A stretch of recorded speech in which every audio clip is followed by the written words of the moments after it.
Pregnant nurse बहू। सुषमा की बहू विनीता एक हॉस्पिटल में नर्स थी, लेकिन उसे डॉक्टर से भी ज्यादा नॉलेज थी। हॉस्पिटल में सब विनीता की तारीफ किया करते थे। सुषमा का बेटा यानी कि अंकित अपनी बीवी विनीता से बहुत प्यार करता था और उसे अपनी पत्नी की काबिलियत पर बहुत भरोसा था। धीरे धीरे वक्त गुजरता गया और शादी के 8 महीने बाद विनीता प्रेग्नेंट हो गई। मैं बहुत खुश हूँ। मेरा इकलौता बेटा है और अब इसका बच्चा इस दुनिया में आएगा। मैं दादी बन जाऊंगी। दादी मैं बता नहीं सकती मुझे कितना अच्छा लग रहा है। आपको खुश देखकर मैं भी बहुत खुश हूँ माँ। देखो बेटा, वैसे तो विनीता नर्स है, उसे अपने बारे में सब कुछ पता है, लेकिन फिर भी ना आजकल बच्चे पैदा करने में बड़ी परेशानी होने लगी है। उसे कहना कि वो अपना अच्छे से ख्याल रखे। अरे माँ, आप है ना, आपके रहते हमें चिंता करने की क्या ज़रूरत है। मैं तो अपनी बहू का बहुत अच्छे से ख्याल रखने वाली हूँ। उसे अच्छे से खिलाऊंगी पिलाऊंगी, तभी तो मेरा पोता या पोती एकदम हेल्दी पैदा होगा।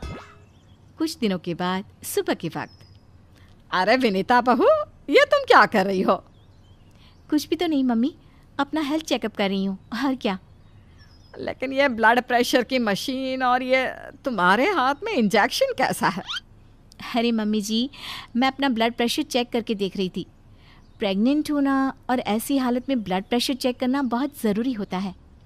लेकिन बेटा, इन सब कामों के लिए तुम्हें डॉक्टर के पास जाना चाहिए। अपना चेकअप खुद करने की क्या ज़रूरत है? और ये इंजेक्शन किस लिए लाई हो? मम्मी जी, इससे मैं अपना ब्लड सैंपल लूँगी और हॉस्पिटल में जाकर अपना ब्लड चेक करवा लूँगी। अरे ऐसा भी कोई करता है भला? अपने खुद के हाथ से खुद का ब्लड सैंपल भी कोई निकालता है क्या? मम्मी जी, ये मेरा रोज़ का काम है, इसमें क्या है?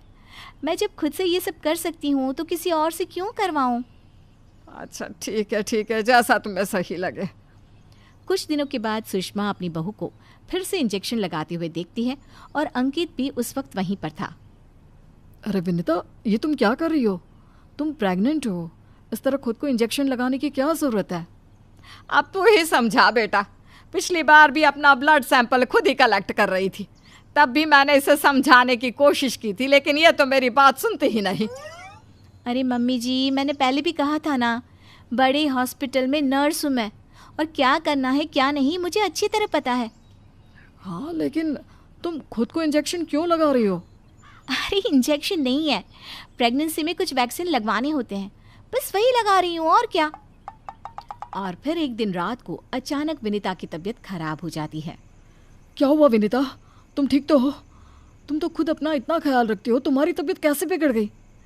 पता नहीं अंकित, ऐसा लग रहा है कि वीकनेस हो रही है, बहुत कमज़ोर सा महसूस कर रही हूँ पिछले कुछ दिनों से। तुमने तो अपना ब्लड सैंपल दिया था ना हॉस्पिटल में, उसकी रिपोर्ट आई या नहीं? कल सुबह ही आ जाएगी, तब सब कुछ पता चल जाएगा। अगले दिन सुबह के वक्त। विनीता, तुम्हारी ब्लड रिपोर्ट तो आ चुकी है। तुम्हारी बॉडी में तो आयरन की बहुत कमी है, देखो तो ज़रा। अरे हाँ, इसके हिसाब से तो मुझे ब्लड चढ़ाना चाहिए, वरना डिलीवरी के वक्त बच्चे को प्रॉब्लम हो सकती है। मैं एक काम करती हूँ, ब्लड चढ़वा लेती हूँ। ऐसा कैसे ब्लड चढ़वा लेती हूँ? पहले डॉक्टर से जाकर पता करो और हॉस्पिटल में जाकर ब्लड चढ़वाओ। ये सब काम बिना किसी डॉक्टर की सलाह के नहीं करने चाहिए। मम्मी जी, आप फिर से शुरू हो गई ना। क्या करना है क्या नहीं मैं अच्छे से जानती हूँ, मैं खुद कर लूँगी। और विनीता हॉस्पिटल से ब्लड की बोतल का इंतज़ाम करती है और खुद अपने ही हाथों से खुद को घर में रहकर ब्लड चढ़ा लेती है। अगले दिन। विनीता, अब तुम्हारी तबीयत कैसी है? देखो, मुझे पता था ब्लड चढ़ते ही मेरी सारी वीकनेस दूर हो जाएगी। मुझे बहुत अच्छा लग रहा है, एकदम ठीक हूँ मैं। कुछ दिनों के बाद विनीता की प्रेगनेंसी का 8वां महीना शुरू हो चुका था और एक दिन सुबह के वक्त विनीता अच्छे से तैयार होकर अपने कमरे से बाहर आती है। क्या हुआ विनीता, सुबह सुबह कहाँ जा रही हो? बहुत दिन हो गए हॉस्पिटल नहीं गई, सोच रही हूँ आज ड्यूटी पर चली जाती हूँ। डॉक्टर का भी फ़ोन आया था अभी। लेकिन बेटा, अब तुम्हारा 8वां महीना चल रहा है, ऐसी हालत में तुम्हें घर में आराम करना चाहिए और डिलीवरी करवाने तो बिल्कुल भी नहीं जाना चाहिए। लेकिन क्यों मम्मी जी, डिलीवरी करवाने में क्या प्रॉब्लम है? ये तो मेरा जॉब है। और हॉस्पिटल में दिन रात यही तो करवाती थी। आपने कहा कुछ दिन काम पर मत जाओ, इसलिए नहीं गई। हाँ मम्मी, वैसे विनीता ठीक ही तो कह रही है, उसका रोज़ का काम है ना ये। तुम आजकल के बच्चे ना कुछ नहीं समझते। अरे तुम्हें वैसे तो सब पता है, लेकिन शायद ये नहीं पता कि इस हालत में अगर तुम डिलीवरी करवाने आई औरतों को देखोगी तो तुम्हारी सेहत पर बुरा असर पड़ेगा। अरे मम्मी, ऐसा भी कुछ होता है क्या? मम्मी जी, किसी और की डिलीवरी करवाने से मेरे ऊपर कैसे फ़र्क पड़ सकता है? मैं कोई पहली बार थोड़ी ना ये सब करवाने जा रही हूँ। विनीता अपनी सास की एक नहीं सुनती और हॉस्पिटल चली जाती है। वहाँ से वापस आने के बाद, अरे मम्मी जी, आपको मेरी बहुत चिंता हो रही थी ना? ये देखिए, मैं बिल्कुल ठीक ठाक हूँ, अब आपको परेशान होने की ज़रूरत नहीं है। और जानती है, पूरी 5 डिलीवरी करवा कर आई हूँ, वो भी नॉर्मल वाली। देखा मम्मी, मैंने कहा था ना विनीता को नहीं होगा कुछ भी। वो बिल्कुल ठीक है। चलो अच्छा है बहू, मैं भी तो यही चाहती हूँ कि तू एकदम ठीक रहे।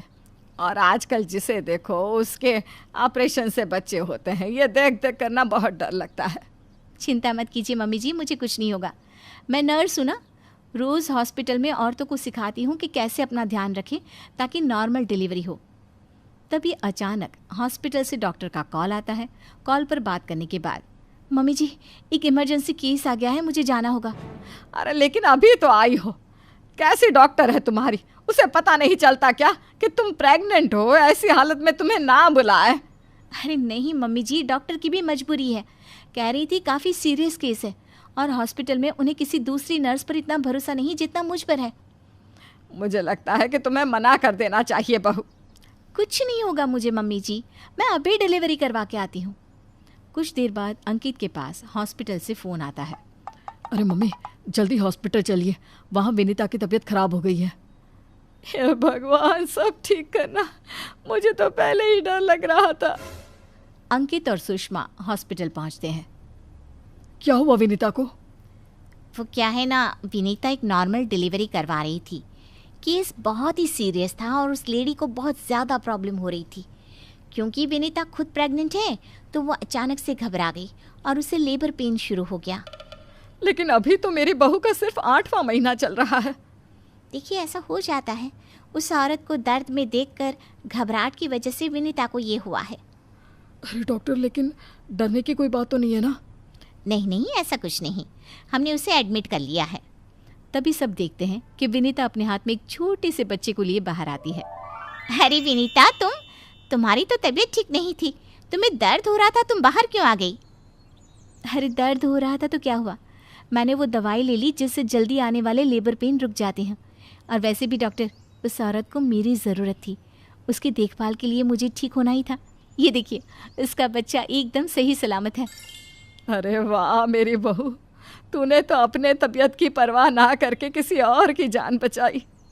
मुझे तुम पर गर्व है विनीता। ऐसे ही थोड़ी ना वो हॉस्पिटल की सबसे अच्छी नर्स बनी है। मैंने कहा था ना मम्मी जी, मैं नर्स हूँ, मुझे अपने से पहले दूसरों की तकलीफ़ दिखाई देती है और मैं पहले अपने मरीज़ों की जान बचाती हूँ, फिर खुद की।